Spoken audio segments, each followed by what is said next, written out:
acara pada hari ini. Cuma setelah kembali Pak, dan udah 2-3 kali Pak sebenarnya, karena di kantor gubernur ya kemarin dan juga saya hormati Bapak Ibu semuanya.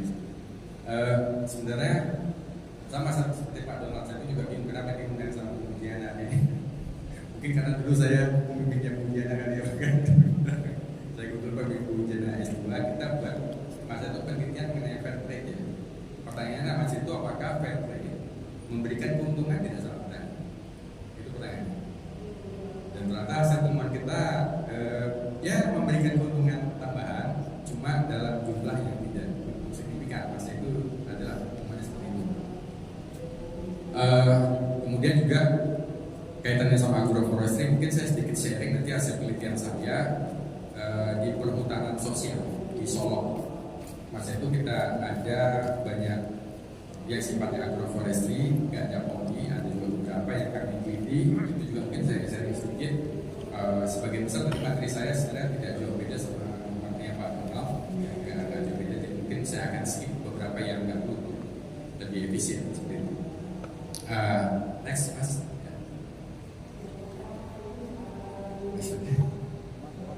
Ya, itu. Saya juga sebenarnya lebih banyak fokusnya penelitian saya itu di bidang, kalau di bidang kopi itu pada preferensi konsumen, baik kopi hitam dan juga sekarang kita lagi bergerak pada kopi instan.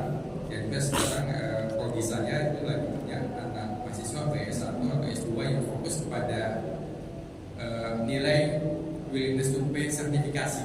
Jadi kalau ada sertifikasi orang mau bayar lebih kan di Indonesia dan di luar negeri di Indonesia seperti itu.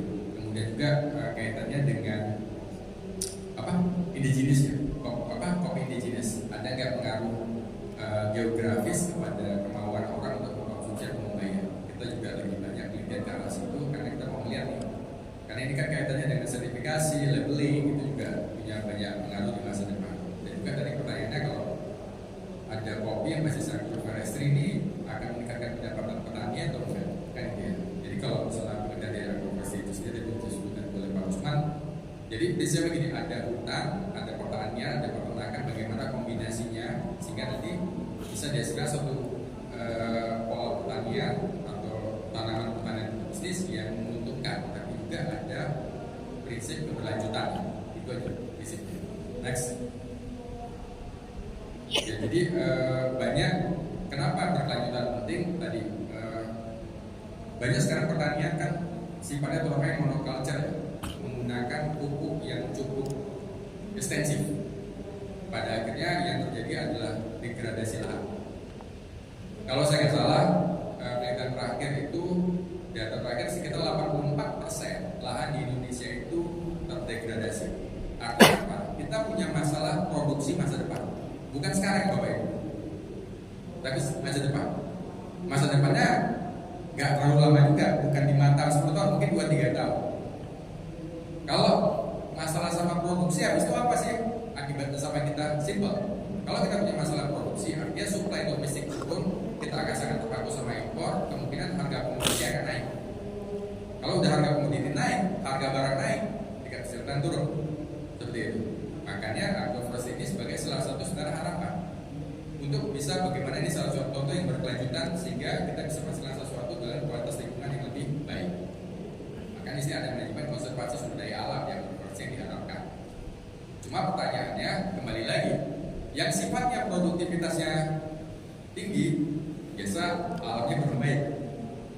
Tapi yang sifatnya produktivitas rendah itu lebih punya pengaruh positif kepada alam seperti itu. Nah ini selalu bargaining ya antara jangka pendek sama jangka panjang. Semua hal ini adalah suatu hal yang harus kita pertimbangkan tidak hanya kepada kebutuhan masa sekarang, tapi juga masa depan. Tidak cuma generasi sekarang, tapi juga generasi masa depan. Itulah mungkin yang sebagai makanya kenapa topik agroforestry adalah topik yang sangat penting untuk dibahas di saat ini. Next. Ya tujuan agroforestry ini menjamin memperbaiki kebutuhan pangan. Tadi balik lagi menjamin ketersediaan pangan. Tadi kalau semakin banyak lahan yang rusak, maka di masa depan pangan kita mungkin berkurang ya. Juga nanti ada memperbaiki ketersediaan energi lokal, juga ada diversifikasi dari bahan mentah. Next. Ya ini mungkin tadi sudah hampir semua dijelaskan oleh Pak Donald ya, hampir sama. Saya rasa saya skip untuk yang lebih penting. Next mungkin. Oke, ini mungkin ada 3 komponen pokok dalam agroforestry. Tadi kan ada pertanian, ada kehutanan, ada peternakan yang bisa dikombinasi seperti itu. Jadi sistemnya itu kalau dikombinasi 3-tiganya itu kita sebut dengan agri-silviculture, ya. Tapi kalau cuma tadi antara kehutanan sama peternakan kita itu sebut dengan silvopastura, dan kalau antara pertanian dan kehutanan dengan pertanian itu agro-silvopastura, ya. Kalau agropastura itu antara pertanian dan peternakan seperti itu. Jadi kombinasi ini bisa macam-macam di antara ketiga ini, tergantung pada. Walaupun sebenarnya yang paling sering terjadi itu adalah antara kehutanan dengan pertanian, yaitu agri-silviculture. Ya. Kalau yang dengan peternakan ada terjadi di beberapa tempat tapi tidak terlalu intensif sebenarnya. Next. Oke, ini tadi sudah dijelaskan juga sebenarnya sama Pak Donald, ya, nggak begitu banyak. Next saja, langsung. Next, yang lebih penting ada yang saya sampaikan. Oh, ini mungkin ini ada beberapa contoh, ya. Salah satu mungkin implementasi agroforestry bagi saya, ya, yang pernah saya lihat itu adalah kehutanan sosial. Kehutanan sosial itu sebenarnya ada 5 jenis. Saya agak lupa tadi. Ada hutan desa, ya, hutan lembaga, tanaman rakyat, kemitraan dan sebagainya. Ada 5, ya. Jadi kehutanan sosial ini juga artinya apa? Bagaimana menggunakan sumber daya hutan dengan mengkombinasikan dengan pertanian dengan tetap menjaga keberlangsungan. Ini ada beberapa contoh sebenarnya dilakukan di saya ambil beberapa di daerah Jawa, ya, dan juga Sumatera seperti itu. Saya juga pernah melakukan di Solok beberapa penelitian mengenai kehutanan sosial. Next. Nah, ini contoh kehutanan sosial, agroforestry kombinasi antara albiza dan kopi, ya. Jadi apa manfaatnya? Jadi ada aspek ekologi. Secara ekologi, albiza ini sebagai tanaman pelindung bagi tanaman kopi. Ya. Albiza juga sebagai tanaman legum yang dapat menyumbangkan nitrogen bagi tanah, sehingga pada akhirnya konservasi tanah dan air juga dapat mengurangi erosi tanah dan juga memperbaiki iklim mikro. Jadi secara kandungan di dalam semakin baik, artinya apa? Degradasi lahan juga akan menjadi berkurang. Seperti itu. Secara aspek ekonominya, pendapatan semesteran dari biji kopi dan juga tabungan pendapatan dari tanaman albiza. Jadi sebenarnya tadi diversifikasi dari hasil pertanian ini tidak hanya fokusnya kepada pendapatan dari kopi, dan juga bisa pendapatan dari tanaman lainnya. Seperti itu. Next. Okay. Nah, ini ya, bagaimana nih Pak coffee in the wood, ya, di hutan. Next. Okay. Nah, common problem kadang-kadang, ya, kalau yang ini kan dianggapkan seharusnya agroforestry kan ada sustainability, kemudian coba tanam kopi di hutan seperti itu. Beberapa hal yang sering terjadi, ini menurut IFCRA, yang sering terjadi itu adalah land clearing, ya, dibersihkan, nanti ditanamin, tapi yang jadi masalah paling besar apa? Erosi, seperti itu. Ini sebenarnya yang sering terjadi, ya. Walaupun dalam konsep kehutanan sosial itu bisa dilakukan selama jumlahnya disetujui oleh pemerintah, ada konsesinya sekian hektar, perilakunya juga disetujui, tapi yang sering terjadi itu adalah tadi ada land clearing. Nah, ini malah menyebabkan timbulnya erosi, ya. Jadi sebenarnya salah satu yang paling utama juga dalam agroforestry tidak hanya tadi menyatukan antara tanaman pertanian dengan juga hutan dan bagaimana menghasilkan hasilnya, tapi juga bagaimana perilakunya kepada tanah itu penting. Jadi sebenarnya banyak banyak metode-metode yang bisa dilakukan untuk menjaga keberlangsungan dalam agroforestry itu sendiri, seperti conservation pit, ridging atau bulut, next, grass strip sama multistrata atau superior system yang tanaman yang beda-beda. Next. Okay. Nah, ternyata dari berbagai metode-metode agroekologi tadi itu telah terbukti bisa mengurangi dari erosi tanah. Ya, jadi poinnya adalah agroforestry itu juga harus dilengkapi dengan bagaimana tata cara pertanian kehutanan yang baik. Di sini ada teknologi pertanian, ada teknologi kehutanan, dan juga ada teknologi peternakan. Jadi sebenarnya paduan teknologi ini untuk jawab ini harus sebenarnya diajarkan juga sama masyarakat. Kadang-kadang ini masyarakat disuruh kan gitu, ya, untuk kehutanan sosial. Nah, kemudian tidak ada asistensi. Kami beberapa kali itu menemukan tidak asistensi, ya ditebak. Ya ditebak, karena itu yang paling rasional gitu. Masyarakat juga, ya kalau nggak ada asistensi, ya kita tebak aja, nanti tumbuh, ada pohon kayunya juga tumbuh, tapi sudah ada dulu erosi. Next. Nah, mungkin mungkin ini yang saya bisa kita tambahkan. Nah, jadi kopi itu sendiri sekarang Bapak Ibu ya, adik-adik sekalian, ada ancaman dari climate change. Climate change itu apa? Gini, prediksinya itu suhu kan akan meningkat. Ya, tadi sudah dijelaskan juga sama Pak Donald ya, suhu akan semakin meningkat. Ya, beberapa penelitian menunjukkan dalam jangka panjang pertanian kopi ini akan bergeser ke arah hutan. Seperti itu. Kenapa? Karena di daerah monoculture itu suhunya makin meningkat, sedangkan tadi kan suhu kopi sangat sensitif terhadap suhu, seperti itu.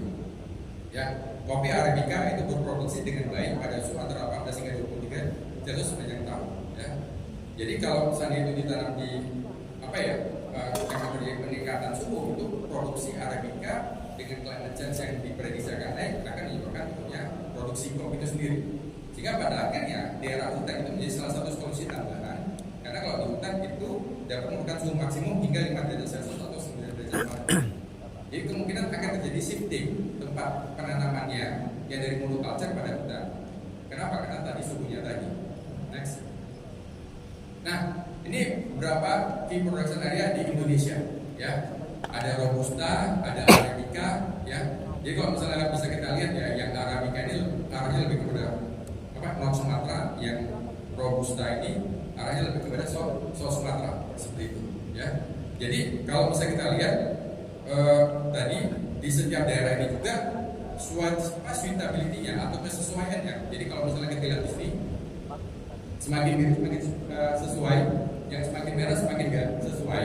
Di 2050 itu daerahnya terutama ya, yang untuk Robusta akan semakin nggak sesuai karena ada peningkatan suhu di daerah-daerah tadi. Di daerah ini provinsinya Jawa, Sumatera, semuanya itu. Mungkin yang agak suhunya masih oke nanti di daerah beberapa daerah Kalimantan sama Sulawesi. Yang Arabica mungkin less sensitif berbanding yang Robusta, seperti itu. Tapi juga yang akan terjadi adalah suhu akan meningkat sehingga daerah monoculture yang biasa itu akan kurang sesuai, sehingga cepat atau lambat akan shifting ke daerah kehutanan, seperti itu. Artinya apa? Artinya kan simpel Bapak Ibu. Kalau nanti dibiarkan daerah kehutanan, apa yang dilakukan masyarakat kalau nggak didampingi? Ya udah tebang aja, kan gitu ya. Tebang aja, mungkin seperti itu. Makanya ini shifting ini kayak mungkin alih fungsi lahan tadi dari kehutanan menjadi daerah pertanian, mungkin juga sebagai salah satu ancaman depan yang harus akan diperhatikan.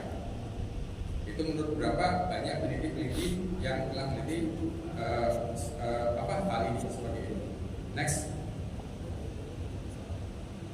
ya lanjut. Next.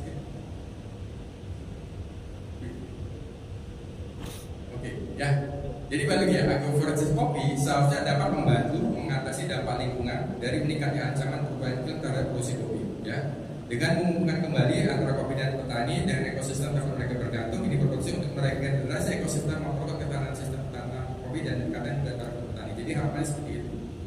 Ya, harapannya nanti agroforestry kopi itu sebenarnya memperbaiki keadaan lingkungan, itu harapannya. Next, dan juga sekarang agroforestry coffee ini erat kaitannya dengan SDGs. Ya, ada 1, 2, 3, 4, 5, 6, 7 SDGs yang sebenarnya sesuai dengan agroforestry coffee. Next. Yang pertama terkait dengan restoring natural ecosystem. Kenapa? Balik lagi, pohon itu berperan penting di dalam mengatur siklus air dan juga menjaga kesehatan tanah, seperti itu. Sehingga pada akhirnya apa? Biodiversity bisa terjaga. Jadi kembali lagi Bapak Ibu, jadi harapannya kalau di hutan ya tadi ada tanaman kopi, ada tanaman hutan, ya, airnya terjaga, tanahnya terjaga, biodiversity-nya terjaga, seperti itu. Karena kalau nggak ada pohon, maka akan juga berkurang ekosistem hutan, ya, binatang-binatang akan berkurang. Jadi kalau seandainya agroforestry ini, tadi kan saya sampaikan sebelumnya shifting, yang pertanian kopi monoculture, nanti larinya ke hutan. Kalau udah larinya nanti ke hutan, kalau tidak dimanage dengan baik, maka mungkin agroforestry yang menjadi punya dampak yang negatif malah pada pada lingkungan hutannya. Itu yang sebenarnya yang sangat dikhawatirkan. Padahal tujuan utamanya adalah sebenarnya untuk menjaga biodiversitas biodiversity, kesuburatan dan juga air. Next. Ya. Nah, balik lagi ekosistem yang disediakan oleh pepohonan menciptakan juga kondisi yang menguntungkan bagi budidaya kopi dan pohon berguna sebagai pelindung tanaman kopi. Karena apa? Dia memberikan kebutuhan, perlindungan dari angin dan juga mencegah iklim mikro yang sejuk dan juga yang mampu untuk mengurangi efek dari kenaikan suhu. Ya, balik kenapa hutan? Kalau sudah suhunya naik, semuanya juga anginnya tinggi, maka hutan menjadi salah satu ekosistem yang cukup baik untuk pertumbuhan kopi. Oleh karena itu, ekosistem merupakan kunci untuk membangun penanaman kopi yang baik dengan produksi yang cukup tinggi seharusnya. Next. Ya, nah, oke. Kemudian pertanyaannya, oke, dengan begitu bahwa akan ada tadi tren climate change, kemudian akan pindah tuh penanaman kopi monoculture ke daerah hutan. Kemudian seharusnya agroforestry berkembang, tapi agroforestry yang diharapkan bisa menjaga kelestarian lingkungan, kan itu yang diharapkan. Apakah hal tadi yang kita harapkan bisa tidak memberikan peningkatan pendapatan kepada petani? Kan itu juga pertanyaan. Seperti misalnya gini, di daerah-daerah itu banyak alih fungsi lahan. Selalu petani sering disalahkan biasanya kan. Ini kenapa nih petani nggak mau nanam? Atau gini, kami juga diusut berapa buat penelitian mengenai petani milenial. Ini ada anak saya ini berapa orang kan gitu. Ini kalau ditanya apa, anak-anak petani mau nggak jadi petani? Mungkin 80% nggak mau jadi petani. Nggak mau. Kemudian yang terjadi adalah kita nyalain anak-anak. Kamu tuh udah belajar di pertanian, nggak mau jadi petani, bagaimana ini? Kan gitu kan? Nggak setia aja sama mama dan sebagainya. Tapi di satu sisi sebenarnya mereka sangat rasional. Ya, kita kan sebagai salah satu pelaku ekonomi selalu yang terjadi adalah rational choice. Kan gitu? Rational choice. Kenapa? Petani itu orang selalu menghitung opportunity cost. Berapa pendapatan yang didapat di pertanian, berapa pendapatan yang didapat di luar pertanian. Kalau selama di luar pertanian itu lebih tinggi daripada di pertanian, pasti dia akan lari ke luar pertanian. Nggak mungkin dia lari ke pertanian. Seperti itu, kecuali dia nggak punya pilihan hidup. Sama juga ceritanya, kita minta nih sama petani, oke, Anda nanam kopi di hutan, pakai agroforestry, jaga lingkungan ya. Kan gitu. Tadi mungkin sudah disampaikan Pak Donald juga ya, bahwa insentif itu ternyata juga belum tentu bisa menguntungkan. Nah ini kami buat penelitian di Solo, ada terkait dengan agroforestry tidak hanya kopi. Ya, nanti akan kami sampaikan apa hasilnya ya. Dan jadi harapannya sebenarnya agroforestry produktivitas bisa meningkat, ketahanan tanam bisa meningkat, dan juga bisa menstabilkan pendapatan kopi. Seperti itu harapannya. Kenapa? Tadi kalau udah hutan seharusnya tadi lebih tidak terpengaruh kepada iklim sehingga produksinya lebih stabil, kan gitu. Tapi pertanyaannya kalau stabil produksinya tinggi atau rendah? Itu juga sebenarnya pertanyaannya. Sehingga nanti apakah kita akan men-trading antara kestabilan sama pendapatan yang tinggi atau rendah tadi? Pendapatan tinggi atau rendah? Karena orang selalu melakukan pilihan dengan men-trading, pilihan dengan optionnya. Itulah opportunity cost. Next, ya. Oke. Tapi di satu sisi juga agroforestry artinya apa? Beda sama monoculture tadi juga disampaikan Pak Donald. Pendapatan tidak hanya dari satu tanaman, tapi dari beberapa jenis tanaman. Jadi ada diversifikasi pendapatan ya. Jadi memberikan peluang pendapatan tambahan lebih. Cuma juga tadi pertanyaannya, kalau ada pendapatan di luar kopinya, apakah ini masih juga apakah ini akan memberikan keuntungan tambahan? Itu juga sebenarnya pertanyaannya. Ya, tadi contohnya kalau agroforestry selain itu dia bisa kayu, ya, bisa juga buah-buahan yang ada di hutan atau madu, ya, atau madu itu juga bisa bagian dari sumber pendapatan tambahan mereka. Next. Nah ini yang mungkin sedikit yang penelitian saya di Solo, Sumatera Barat. Jadi kami masih itu ada dua jenis perhutanan sosial. Studi kasusnya ada hutan kemasyarakatan, ada hutan nagari. Hutan nagari ini hutan desa ya, hutan desa kayak hutan lembaga, hutan desa, nagari desa. Ini dikelola oleh lembaga nagari itu desa. Cuma bahasa Minangnya desa itu nagari di sini. Jadi yang kami itu masih itu adalah relative forest income. Next. Nah di sini mungkin. Nah di sini dari banyak agroforestry, banyak ya, nggak cuma kopi. sampel kami itu ada agroforestry padi, horticulture, pinang, rempah, sawit, kopi, getah, sama kayu. Seperti itu. Nah ternyata dari semua ini, ya dari semua ini, yang memberikan hasil paling tinggi itu yang 100% ke kayu, ambil dari kayu.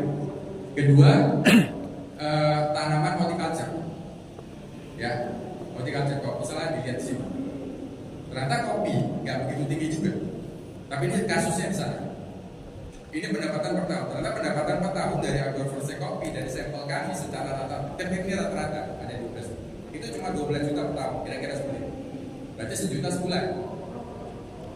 Ya, dengan catatan bahwa secara rata-rata relative forest income-nya 53%. Artinya apa? Pendapatan dari kopinya itu hanya sekitar 53% dari total seluruh pendapatan. Jadi 47%-nya itu dari pendapatan yang lain. Contohnya apa? Jual kayu, jual rumah, jual madu dan sebagainya. Seperti itu. Oke. Seperti itu. Tapi kalau misalnya lihat dari sini, dari kopi itu sendiri, kalau agroforestry coffee dengan cara cuma jual yang biasa, itu cuma 11.900, katakan 12 juta setahun, 1 juta sebulan. Next. Dan di daerah tersebut pada umumnya pendidikannya masih sebenarnya macam-macam di agroforestry ini. Dan ini cukup mengejutkan. Awalnya saya pikir agroforestry ini paling cuma SD, SMP, ternyata sudah ada juga yang sarjana di situ. Ada beberapa agroforestry yang dibangun dengan konsep hutan nagari, ya, hutan desa, lembaga desa, di mana lembaga desa ini mengundang balik alumninya yang dari UNAN untuk kembali ke desanya membangun BUMDes. Seperti itu. Makanya yang ada di sini pendidikan S1 yang hutan kemasyarakatan yang dikelola oleh BUMDes atau nagari yang mengundang kembali alumninya. Anak desanya yang alumni S1 itu balik ke desa. Tapi masa itu waktu kita FGD sangat sulit mendapatkan anak-anak yang kembali ke desa, tapi ada. Gak banyak. Dan umumnya yang balik ke desa S1 itu berhasil hutan nagarinya yang ada BUMDes. Kenapa? Dia jadi sampel 11-12 juta tadi rata-rata, tapi ada yang tinggi. Ya, ada yang tinggi. Next mungkin 5 menit lagi. Ya, 5 menit kan? Ya. Sedikit lagi. Nah, dari 11 juta itu ada yang pendapatan dari kopinya itu sebenarnya kayak sampel 9 itu 35 juta, ya. Ya, sampel 2 itu yang 24 juta, yang 2 kali lipat lebih tinggi dari yang rata-rata. Ada beberapa yang lebih tinggi seperti itu. Dan umumnya itu dihasilkan dari BUMDes yang pengelolanya itu adalah tadi yang alumni itu balik.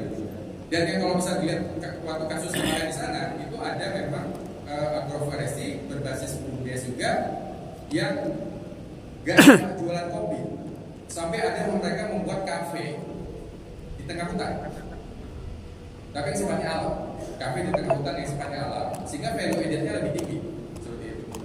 Karena kalau cuma jualan kopi aja, produktivitasnya kan rendah, sehingga value-nya lebih rendah, begitu. Pasti value-nya rendah. Tapi kalau udah dibuat kafe di situ, ternyata rame, orang belinya mahal. Nah, saya beli kafe di situ, harga black coffee-nya 25.000 di tengah hutan di desa sana gitu. Tapi karena suasana dan itu ramai ternyata. Jadi ternyata di situ kita ngambil kesimpulan bahwa agroforestry ini juga harus ada suatu pengembangan inovasi kreatif dalam bentuk bisnisnya. Gak bisa misalnya cuma hanya jual aja. Kalau jual aja, value added-nya rendah, price-nya rendah. Jadi arti kesehatan nggak, insentifnya bakal kurang. Sebenarnya poinnya di sini. Next. Ya, next.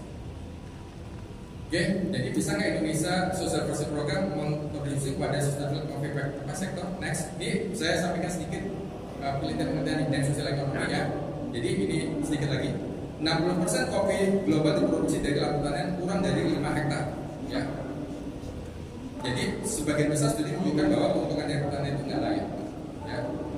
Sehingga mencari pasokan, ya petani kecil bisa menggunakan agroforestry untuk mengurangi biaya produksi kopi, mendiversifikasi pendapatan dan juga memenuhi kebutuhan mata pencaharian. Next, tantangan petani kopi ada semakin berlipat ganda. Satu apa? Menurunnya margin kopi karena persaingan makin tinggi di dunia internasional. Kita melihat bahwa harga kopi kan dan untuk meningkat besar. Ya, kenapa? Karena suplai dari berbagai negara lain banyak. Yang kedua, biaya impor mungkin meningkat sama tenaga kerja.